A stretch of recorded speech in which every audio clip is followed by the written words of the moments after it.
Frames and flops, we back for another one, baby. It's been a while since I dropped an episode, but life be lifing, and trying to beat games with a full-time job in a short window is no joke. So I have a newfound respect for the content creators out there. I'm sure y'all appreciate quality over quantity. So there's probably going to be more gaps between episodes moving forward, but I'm sure y'all have some grace on your boy. So this week, I want to share my thoughts on the latest expansion for Destiny 2, The Witch Queen. I wanted to complete the raid before I gave my full review, and I happened to do just that. The raid releases a week after the expansion drops, so that's why I took my time. So again, I mentioned this on the last episode when I reviewed Horizon regarding spoilers. But at this point, for this game, I'm going to have to tell you tough tits. It's been out for 2 weeks now. And if saying just a little bitty little thing that we got a new weapon type is considered a spoiler for you, oh well. So I promise I'm not going to give all the fine details, but I want to discuss the game and what I think about it. So here's your warning. You still there? All right, there you go. Again, spoilers ahead. So keep listening at your own discretion. All right, that's your last warning. I was going to do a nice little write-up like I usually do for my reviews, but, I'm heavily invested in this game and this fine universe that Bungie created, so I'm just going to speak off the top of the dome and tell y'all how I feel about it. So I'm going to start with the story. Who is Savathun?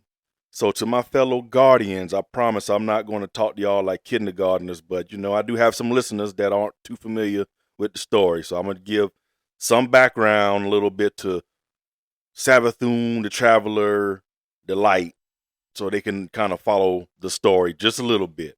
So excuse me, it's not going to be like that the whole time, but I just got to give that disclaimer. So Savathun is a big baddie that's been in the shadows since Destiny 1. And she has never really come out to reveal herself, and we've never really fought directly against her, just kind of by proxy, because she's a hive goddess of deception and trickery and cunning. So her whole way of fighting and getting what she wants is to trick others around her to doing her bidding. And the Hive are, of course, baddies, and they are aligned with the darkness. And us Guardians in this world are aligned with the light that we got from the Traveler. So remember that. Savathun, the Hive, darkness, Guardians, the light, the Traveler. So you start the Witch Queen campaign. You are thrown into Mars. Mars, it was taken away from us a year ago. And now it's back all of a sudden, but Savathun's, her big ass ship is in the atmosphere. So of course, us Guardians, we got to go see what's up. You in our solar system, you took our planet, now it's back, and you on top of it. Something ain't right. So then we turn into Ice-T as SVU detectives, and we start putting clues on the pegboard to figure out what's going on. We end up on her ship. And then all of a sudden, we notice that there's traces of light energy. And there shouldn't be light energy because, in quote unquote, we're the first Guardians up there exploring, figuring out what's going on.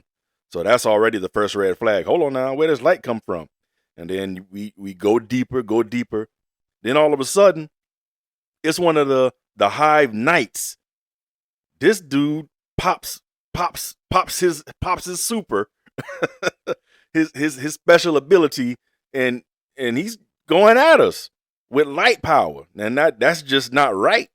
So we end up killing his ghost, and that's for the character in this world, that's pretty shocking, because to kill another Guardian, you have to kill their ghost, because the ghost is imbued with the light power and can bring their Guardian back from the dead. So as long as that ghost is alive, the Guardian can always come back to life. So yeah, it's pretty shocking to have to kill a ghost, and because that's essentially against the rules. If you kill a ghost, then you are considered a bad. So that happens, and we go back and tell one of our leaders what's happening, and then from there it's like, all right, y'all got to dive in, figure out how the hell does the hive have the light. The light is supposed to be good. We are the good guys. The hive are the bad guys. They mess with darkness. Good, bad is pretty cut and dry to them. Well, to some of them. So we go into her throne world. And for those that don't know, a throne world is for a select few powerful people that can create a pocket dimension in the universe, and that they can kind of escape and keep their soul there and kind of stay alive. So if they die in the physical world, they can retreat to the throne world, or they can just hide in their throne world if they don't want to deal with something. So we go into a throne world and we start finding clues. And you take these clues to a shrine, and then they reveal a memory. And something that I noticed when I was playing the game, and it finally hit during the big reveal, but when you put those little fragments on this table and play the little memory, you can see three eyes in the shadows. It's like a figure up high in that little room. And it's not doing nothing. It's not saying nothing. It's just, you see it up there. So you kind of, when you keep going back and forth, doing your missions, finding these clues and looking at these memories, it gets to a point where it's kind of unassuming and you don't think about it. But then eventually you find the last nice bit of information that tells the history of Savathun and who Savathun really is. And then all of a sudden, boom, Savathun pops out. Oh, thank you so much for finding my history. Such a wonderful life, or such a storied life. It's a shame that that would have been forgotten. Key point, when a guardian is brought back to life with that ghost for the very first time. So say you was dead, and then the traveler decides to send a ghost to you and bring you back to life to protect it. You come back to life with no memories. Your old self is forgotten, and now you are this new light.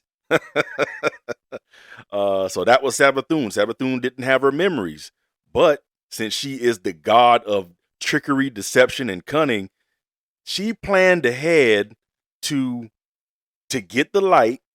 She didn't steal it. She was given the light and had all these pieces set in place for us to find these memory fragments and bring it to her so she can remember exactly who she was, how she got to this point to continue her plans. That's how fucking dope she is. See, I'm cussing. I shouldn't be cussing.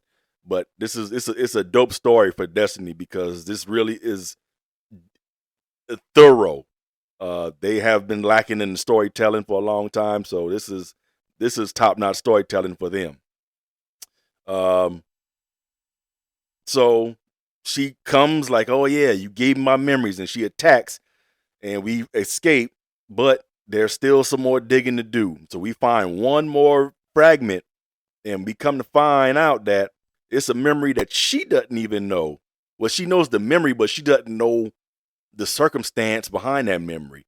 Come to find out, the darkness, which she was aligned with before, tricked her and her siblings into becoming aligned with the darkness, because the traveler was going to give them the light eons ago. But the darkness saw that and said, nah, we gonna get them, and trick them into succumbing to the darkness and doing their bidding. So she didn't know that, and we showed that to her, and she kind of had a hissy fit, and we killed her physically. We have her body, but her ghost got away. So that's another key point that's setting up for a future story, is that, okay, well, this ghost is still out there. Savathun gonna come back somehow, some way, because her ghost is still out there. and we have her body. So all it's going to take is for us to say, hey, we need Sabathun to help us fight the darkness now that she has the light. So, hey, Ghost, come revive her. Pretty dope.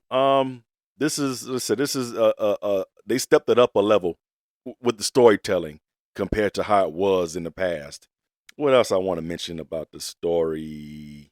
The key takeaway in all of this and my excitement that I rambled on is to understand that we, as guardians and bearers of light powers, have always thought the light equals good and darkness equals bad, but we're getting to a point where we're finally kind of understanding that there's a blurred line between good and bad, and the light isn't necessarily good and the darkness maybe not necessarily evil, because we have also learned to use some powers of darkness. So yeah, those lines are getting blurred, and with the planned expansions for the Destiny 2 story for the next 2 years, is the next one is Lightfall. So that kind of say, oh well, something big is going to happen with the light. I think some barrier is going to be broken. Things might turn gray because you got light, dark. Things are going to be gray, so the light is falling. I don't know. And then the final one is called the final shape, and that's, you got to dig even deeper into the lore to understand why they're saying the final shape, because the darkness is all about this final shape of the universe and everything kind of being one, enveloped in darkness. It's deep, but the key takeaway from Witch Queen is that truth is not as cut and dry as we want it to be, and use allies any way possible, I guess. I don't know, but there are some great content creators on YouTube that really, they have made a living now. Their jobs now are to dissect the lore and make it digestible, because like I said, it's deep.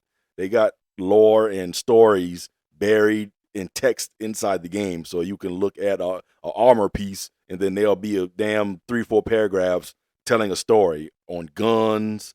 They just have lore books in the game. So my name is Bife Mylan. You want to learn more about the Destiny story, they've done some great work to make it digestible. And this kind of goes to show again why I was so hype about Sony buying Bungie, because they have a lot of story to use to make some good movies and shows in the future. So this is why I love this game. Moving on to the mechanics. So Witch Queen has introduced some new game mechanics. We have, as Guardians, we have light subclasses and a darkness subclass, stasis. The light subclasses, we have solar energy, arc energy, and void energy. And with Witch Queen, they introduced Void 3.0. Void 3.0, you can customize your light subclass more in line with that stasis subclass. Because before it was pretty static. You could select the void node and then you just have 3 different options to choose from, pre-selected by Bungie. But now you can select your void subclass and then really customize the different abilities that you want to do, and you got aspects and fragments, and then that can synergize with your weapons and armor, and you can do some nutty stuff with it. So you can throw a grenade and then it'll be a chain reaction and everything starts blowing up right near it. So it's pretty cool.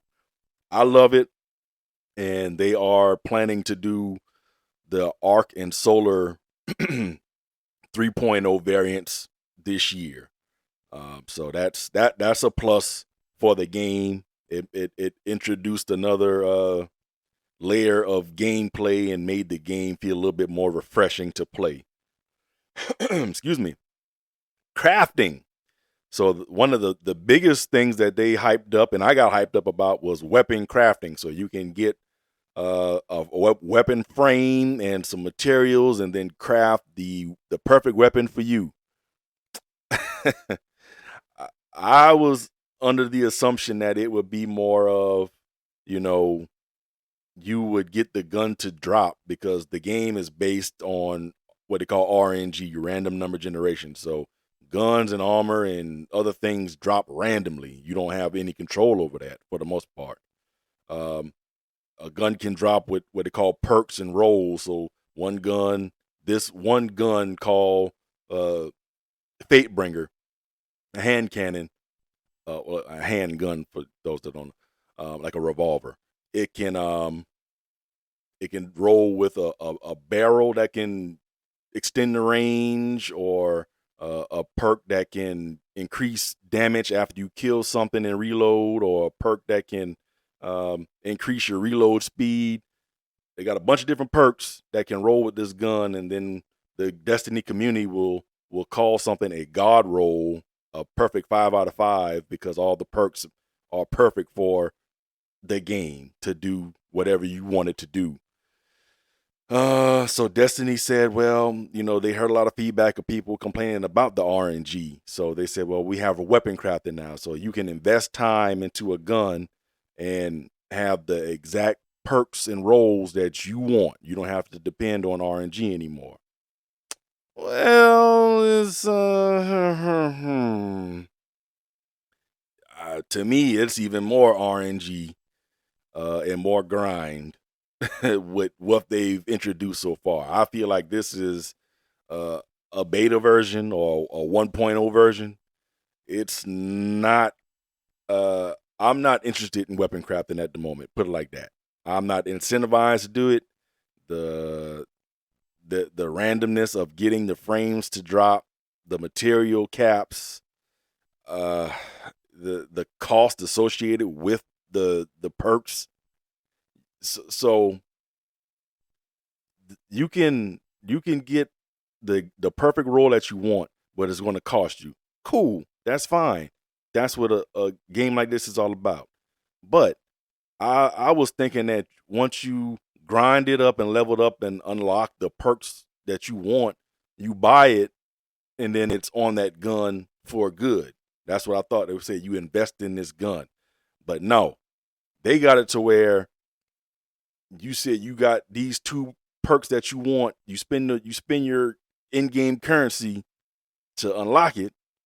You want to try something else. You got to spend materials again, even though you've unlocked it, but you got to spend money to reshape what they call the gun to have those perks. And then to say if you want to go back to what you just had, you got to spend materials again. So it's just another grind added on to a already heavy grindy game, and I'm just not incentivized to do it, because the enhanced perks, they don't really stand out to me. I've already gotten some good random rolls of guns that are craftable, and I don't feel like I need to even waste the time and energy trying to level up and then spend materials to get the roll that I already have. It's just not enhanced. So, meh. It's a step in the right direction. I don't want to sound like I'm bitching, but it's not there for me. I'm not really engaged with that, but I'm glad that they taken a step in this direction, and hopefully that they get it right. The next real gameplay change that they've made is replayable story missions. They stopped doing that Destiny 2. I think maybe you could replay a few story missions that they selected with I think they call it memories or meditations or something like that. But for the most part, you paid money to play a campaign, and you could not replay it. So I'm glad that they're deciding to let people really get their money's worth, play story missions that they really like, and you can choose a difficulty to get a challenge. And also for the developers, man, they spend a lot of time and effort because these story missions are pretty doggone beefy. They aren't just quick little story missions that you can just run through. They take time, and again, they really develop a hell of a story. So it's good that they actually have their work still in the game. So shout out to them for that. That's a change that was needed because the gameplay loop has gotten pretty stale. So I'm glad that they've introduced that mechanic or feature. So my final thoughts about the Witch Queen expansion, the campaign and story. Like I just kind of was saying with the weapon crafting, the material caps, this is it just needs they need to cut that out. The caps are trash and it's just not balanced. So they either need to significantly increase the caps or just stop with the caps in general because any other game that requires resources for the most part, they don't have these arbitrary caps like Destiny does. I've been playing Horizon on and off since I got it, and I get everything I can get, and it goes to my stash, and it's never you got too much of that. They just keep adding it up, and then I use it. I'm not in fear of using it and then having to sit through another grind to get stuff randomly. So yeah, the caps is played out. They need to tighten up on that. I don't know if it's a technical issue, but they need to figure something out. The amount of currencies and materials that's getting out of hand at this point too. It's just a lot. It's a lot to keep up with, a lot to understand, and a lot of it is pretty pointless at this point.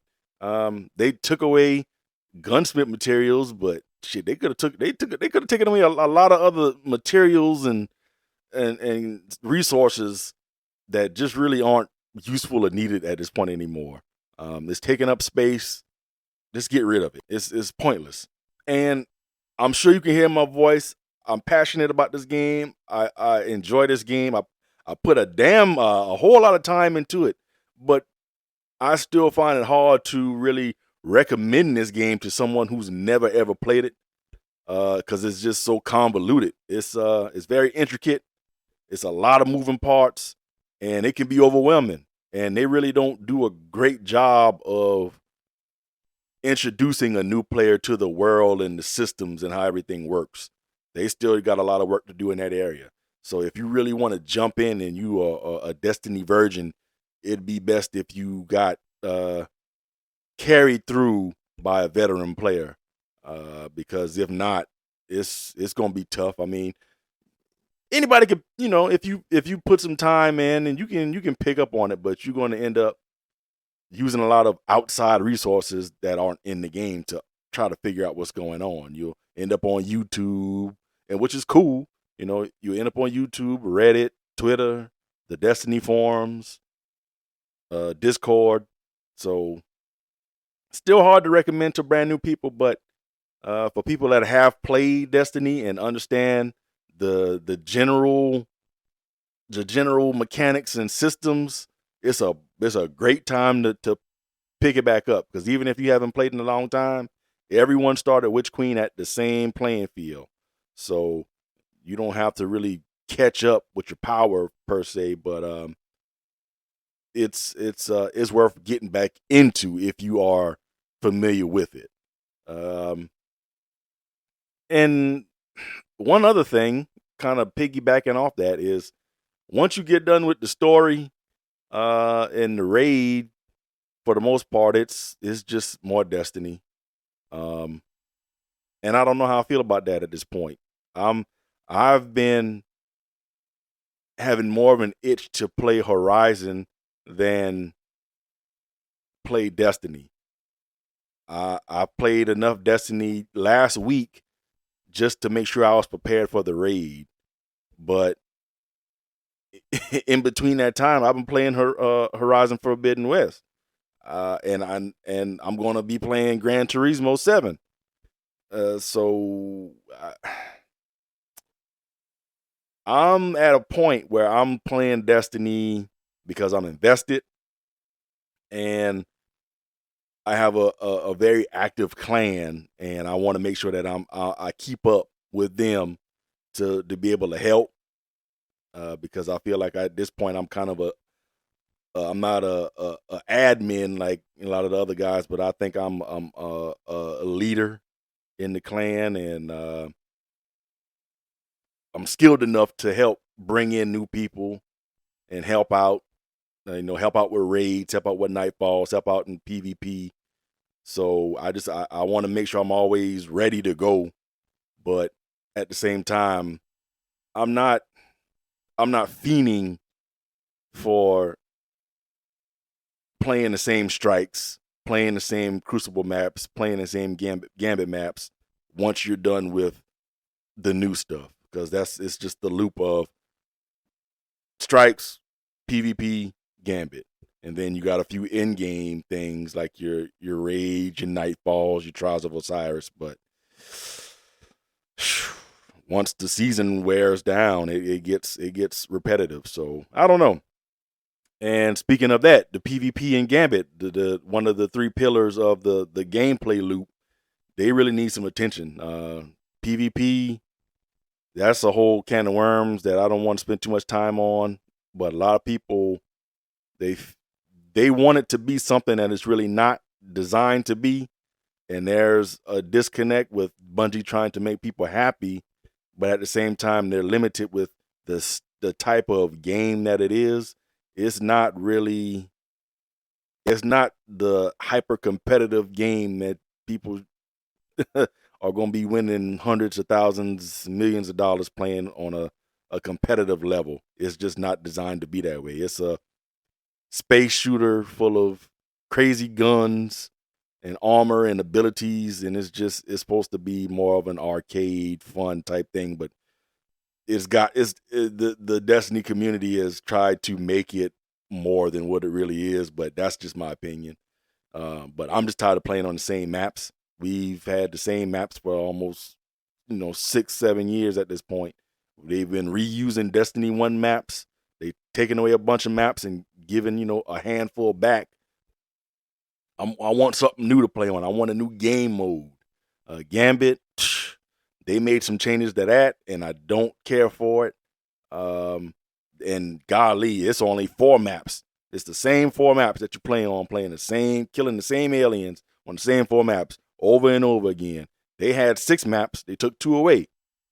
That really needs some new maps. So it's the what what they call the I don't know if it's not the pinnacle. I forget what they call it. The ritual activities, the core pillars of the game, the replay loop.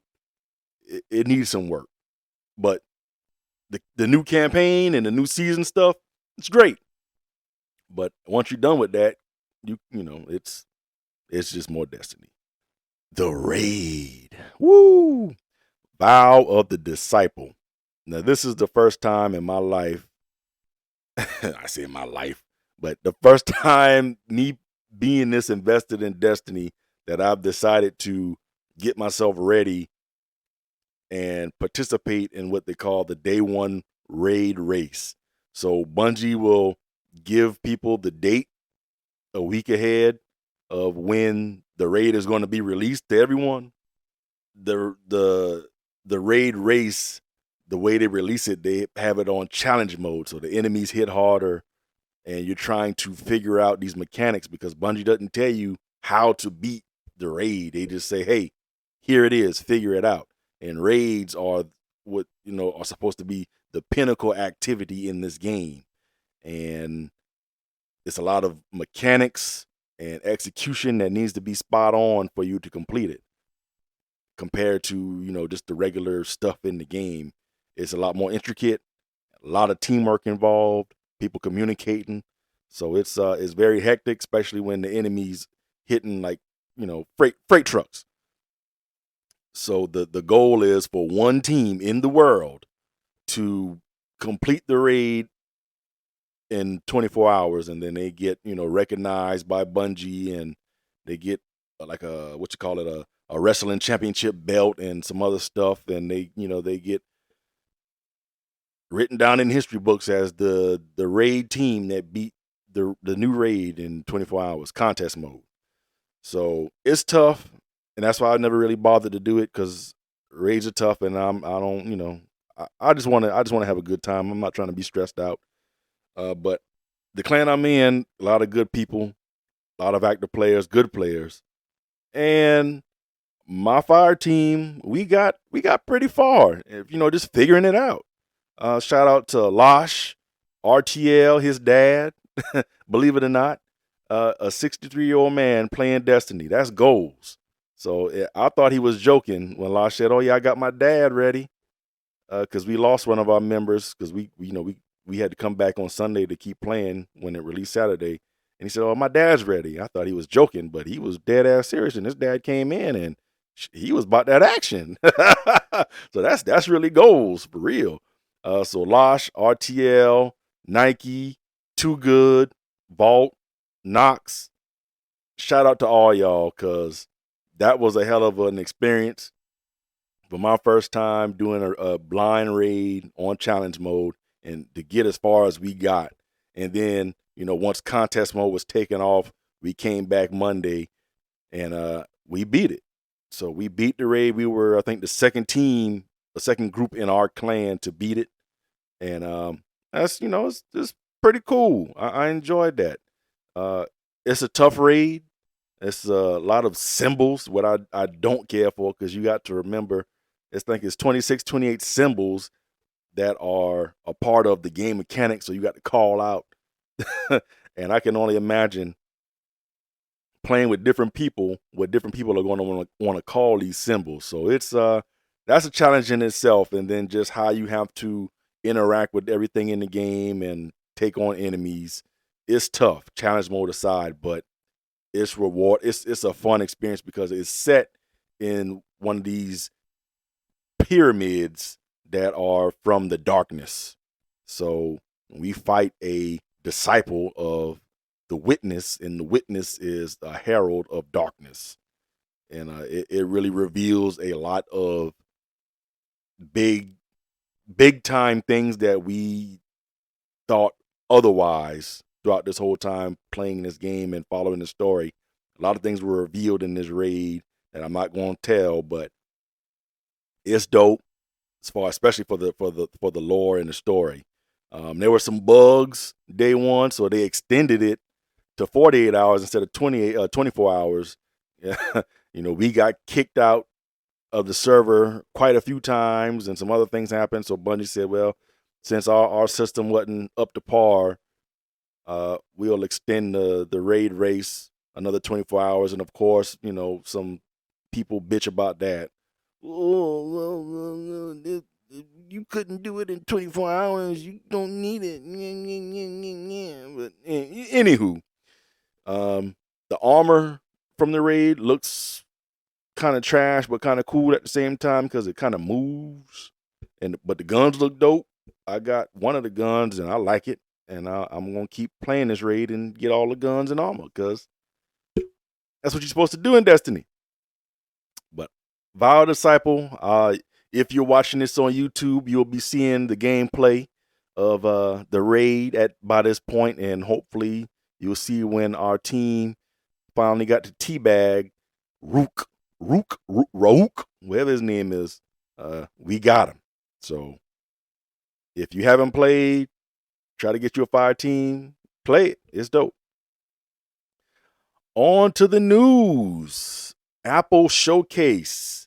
Apple, every year they got more stuff to sell and make billions of dollars, and I don't blame them. I got an iPhone and an iPad and AirPods and an Apple Watch. Lord have mercy. I'm an Apple fiend, eh? And my wife, woo, Lord have mercy. She got everything Apple. More than enough. But they announced that they have their new a Mac Studio with an M1 Ultra chip. And it's essentially two chips in one. I don't understand how they're doing that when it's a so-called chip shortage. With all the silicon shortage, I don't know, unless things are getting back good, but they swear they got it. So if you got an extra $2,000 to $4,000, depending on which model you get, you can get you a Mac Studio. with all kinds of processing power. iPad Air 5, that was released or announced. And then you got the Apple Studio 5K display for all you people that are into Photoshop and high resolution viewing. I don't know how much that costs, but I'm sure it's not cheap. And then I think they had some other iPhones, some smaller, one of those smaller SE versions with some different colors. So, if you are into Apple products and you got some bread to blow, you get that refund soon. Go ahead and see if you like something. GTA 5, believe it or not, this game has been around since the PlayStation 3 and the Xbox 360. It is being re-released on the current gen console, so your PlayStation 5s and your Xbox Series X and S, and I think PC is getting a update to make it look more pretty and perform more smoothly. People are still playing the hell out of this old ass game, and I'm not mad at them. But at the same time, I'm ready for GTA 6. So, hey, if you are a GTA 5 player, you are getting either an upgrade, update, or you are going to buy it and decide to play it now. I don't know why, but hey, look out for that. And finally, just today, before I started recording, this is the 9th of March, Sony had a state of play where they really go over new games or developments that they have. And it's a lot of interesting games coming out this year. Square Enix was pretty much the primary focus of this state of play. And they aren't just doing Final Fantasy games. They have a lot of stuff coming out that's unique, and I'm wanting to check out. There was one game looked like dinosaurs are raining from the sky, and you gotta get in mech suits and kill a bunch of dinosaurs. Hey, look, I'm all for uniqueness and original IP in gaming. So, like I said, man, it's 2022 is gonna be a hell of a year for gaming and gamers. So step out of your comfort zone and play something different. You might be surprised that, hey, people are making these types of games for a reason. It's more to gaming than Madden and 2K and Call of Duty and Destiny. Shit. So, yeah, check out something new and enjoy all this work that people put into this hobby and passion of ours. So that's the news of the week. And we're going to end the show with my favorite segment, the memory of the week. So I thought about randomly how I'm an adult and I be doing adult shit. And especially with the price of gas so doggone high, you got to make sacrifices and move things around to make sure that that your account is okay. I ain't balling like that, so I got to keep a track on what your account looking like sometimes still. Um, so I thought about that and I was thinking, dang, I kind of been